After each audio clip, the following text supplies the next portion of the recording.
quick, I want to mention just briefly, you said something about John Gotti, and there's kind of a funny story that I at least want you to mention about that, where you were kind of hanging out with him a little bit, uh, Yeah. transporting him and so forth. What is that story?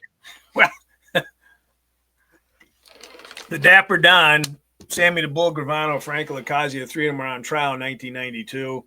I got pulled off the streets to escort him from the Metropolitan Correctional Center in Manhattan, which is on one end of the Brooklyn Bridge, over the Brooklyn Bridge into the Brooklyn Federal Courthouse every day for the whatever 3 months or so he was on trial.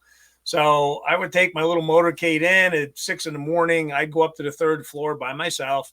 The three of them would be sitting there dressed, ready to go, cuff them up and whatnot. John always had something funny to say. Hey, Lenny, you got change for 100? Yeah, it's great, John. You said that yesterday.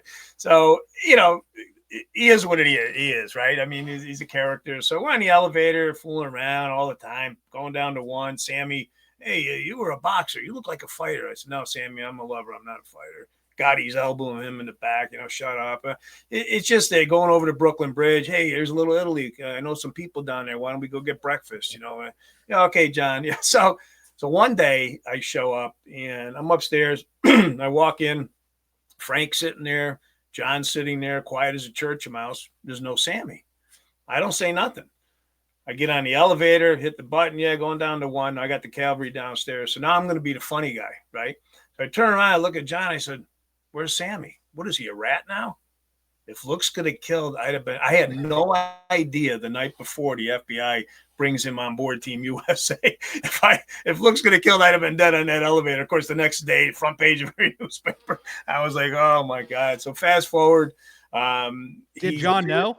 Did he know? Oh, 100% he knew. Are you kidding me? Yes. No. So he did before you even said that. Oh, yeah. Wow. Okay. Oh, yeah. No, they knew. Yeah. I didn't know. I didn't care. I'm just here to give you a ride across the bridge. But so he's sentenced. He's convicted. He's sentenced. He's going to Merriam, Illinois, and then on to Colorado. He was supposed to. Sadly, he died in prison. But so I got him in the back of my car. We go up to a nondescript location where our Con Air flies in, our Boeing 747. They pick up all the federal prisoners from the districts in the area, and they're designated throughout the country in the federal system, as you know. So John's in the back. We pull in. There's the bird sitting there. I said, John, sit still. Let everybody load. And he's quiet. He's not saying anything. He's not the funny. I guess he's figuring, okay, it's over. The Dapper Don, he's done.